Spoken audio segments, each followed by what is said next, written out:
Bismillahirrahmanirrahim. Assalamualaikum warahmatullahi wabarakatuh. Saya Ika Mulyani dari SMKN 1 sini, CGP Jawa Timur, angkatan ke-7, Kabupaten Ngawi. Di sini saya ingin menjawab tugas pada modul 1.1 A.8, yaitu tentang koneksi antar materi dan kesimpulan refleksi modul. Pertanyaan: buatlah sebuah kesimpulan dan penjelasan mengenai pemikiran-pemikiran Ki Hajar Dewantara. Di sini saya akan menjabarkan dimulai dari zaman kolonial Belanda tahun 1854 yang menghadirkan sekolah-sekolah yang dikhususkan hanya untuk anak-anak para bupati dan petinggi saja dan hanya dikhususkan untuk calon pegawai.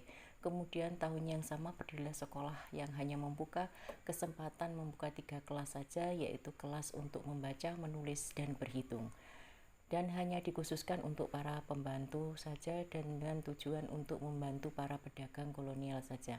Semua sekolah didirikan hanya untuk kepentingan masing-masing golongan saja dan adanya perbedaan kasta. Kemudian lahirlah sekolah taman siswa yang berdiri tahun 1922 yang didirikan oleh Ki Hajar Dewantara, yang merupakan awal adanya perubahan di dunia pendidikan, awal terbukanya gerbang kebebasan untuk menimba ilmu. Ki Hajar Dewantara dengan pemikirannya bahwa setiap anak memiliki kodrat alam yang dibawa sejak lahir dan kodrat zaman. Kodrat alam yang dibawa sejak lahir adalah kodrat baik dan tidak baik.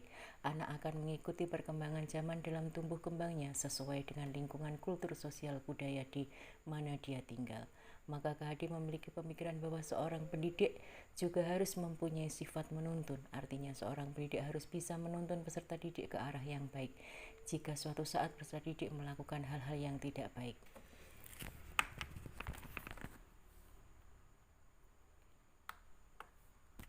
Kemudian peserta pendidik harus bersifat mendampingi peserta didik di saat proses pembelajaran, menjawab pertanyaan dari peserta didik jika peserta didik mengalami kesulitan dalam proses pembelajaran, sehingga lahirlah pemikiran Ki Hajar Dewantara yang mencerminkan menghamba pada anak, yang mempunyai tujuan bahwa pendidikan harus berpusat pada anak. Kita layani peserta didik dengan tulus hati.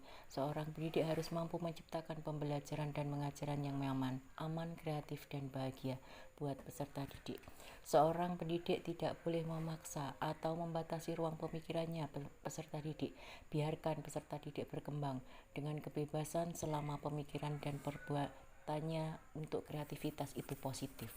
Memberikan kemerdekaan untuk belajar bagi peserta didik hingga mereka menemukan jati dirinya, dengan harapan peserta didik mampu berdiri dengan kekuatan sendiri, bukan dengan bayang-bayang orang lain.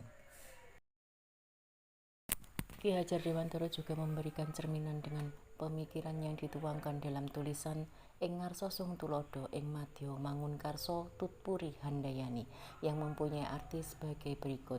Ing ngarsa yang artinya bahwa sebagai pendidik, atau ing ngarsa sung tulodo bahwa mempunyai arti bahwa seorang pendidik atau sebagai guru harus bisa memberikan contoh dan dijadikan contoh untuk anak didiknya dalam segala hal dan juga tingkah lakunya.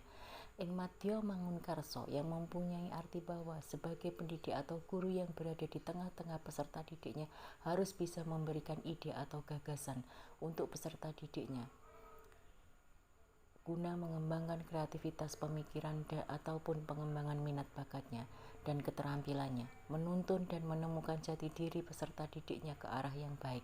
Tutpuri handayani yang mempunyai arti bahwasanya seorang guru atau seorang pendidik harus mampu memberikan dorongan, semangat dan motivasi terhadap peserta didik untuk berkembang, mengembangkan minat bakatnya, ilmunya dan keterampilannya, sehingga diharapkan kelak peserta didik bisa meraih masa depannya dengan baik, bisa menjadi manusia yang beradab, manusia yang merdeka, dan sebagai anggota masyarakat.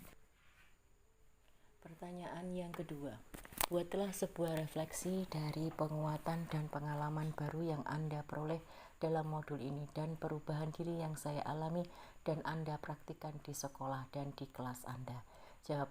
Refleksi bahwa pendidikan harus berfokus pada anak dan penerapan ing ngarsa sung tulodo ing madya mangun karsa tutpuri handayani. Bahwa seorang pendidik harus mengembangkan diri dengan cara terus belajar dan belajar, menambah ilmu pengetahuan di segala hal yang bisa menunjang pengembangan pembelajaran bagi peserta didik dengan menyesuaikan kultur sosial budaya. Peserta didik tinggal dan menyesuaikan perkembangan kodrat zaman dengan tetap mengontrol budaya asing yang masuk. Mengikuti perkembangan teknologi di sekolah untuk membekali keterampilan peserta didik supaya peserta didik mempunyai keterampilan dalam menggunakan teknologi dan bisa mempersiapkan diri untuk menjawab tantangan masa depannya dalam meraih cita-citanya. Saya ingin sekali menerapkan pendidikan yang dicerminkan oleh Ki Hajar Dewantoro di sekolah saya, terutama di kelas yang saya ampu, memfokuskan dan menitik beratkan pembelajaran pada peserta didik, melaksanakan pendampingan atau memberi tuntunan kepada peserta didik pada saat pembelajaran maupun pada saat peserta didik berperilaku yang kurang baik, sehingga bisa dicegah supaya tidak terjadi hal-hal yang tidak diinginkan. Menciptakan suasana pembelajarannya nyaman, aman, dan menyenangkan hingga peserta didik merasa bahagia dalam belajar. Ada beberapa contoh di sini yang dikembangkan pada sekolah saya, yaitu pengembangan tentang minat bakat peserta didik dengan mengembangkan teknologi pertanian tanpa meninggalkan kultur sosial budaya daerahnya yang mayoritas memang di bidang pertanian. Kemudian salah satu yaitu membentuk untuk menuntun peserta didik dalam mengontrol budaya asing yang masuk dengan membimbing dan menanamkan budi pekerti yang luhur dengan bertakwa kepada Tuhan Yang Maha Esa, serta membentuk kepribadian yang baik dengan mengadakan sholat berjamaah bersama dengan tepat waktu. Kemudian melaksanakan pendampingan siswa dalam pembelajaran dalam menerapkan keterampilan penggunaan teknologi sebagai kodrat zaman dengan menyesuaikan perkembangan zaman serta menerapkan cerminan KHD bahwa pendidikan berfokus pada anak. Soal yang ketiga, ceritakan dan konstruksikan kembali proses pembelajaran dan suasana kelas yang mencerminkan pemikiran KHD secara konkret sesuai dengan konteks lokal sosial budaya di kelas dan di sekolah Anda. Di sini penerapan dan penanaman budi pekerti luhur yang sudah diterapkan di sekolah saya adalah untuk saling menghormati dan memanusiakan manusia yang dituangkan di sekolah saya terhadap peserta didik sebagai manusia yang beradab dan sebagai anggota masyarakat, yaitu membudayakan 3S, senyum, sapa, dan salam. Selanjutnya, melestarikan budaya daerah di sekolah dengan menggali minat bakat peserta didik yang mempunyai bakat menari dari daerah lokal dengan mengadakan ekstra tari kurikuler di sekolah kami. Selanjutnya,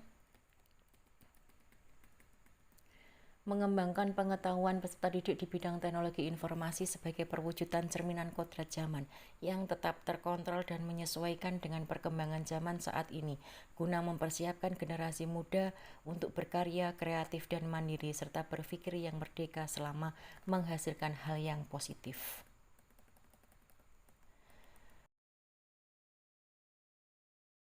Selanjutnya, guru sebagai penuntun peserta didik di dalam pembelajaran yang memberikan pendampingan kepada peserta didik untuk menunjukkan hal-hal yang baik.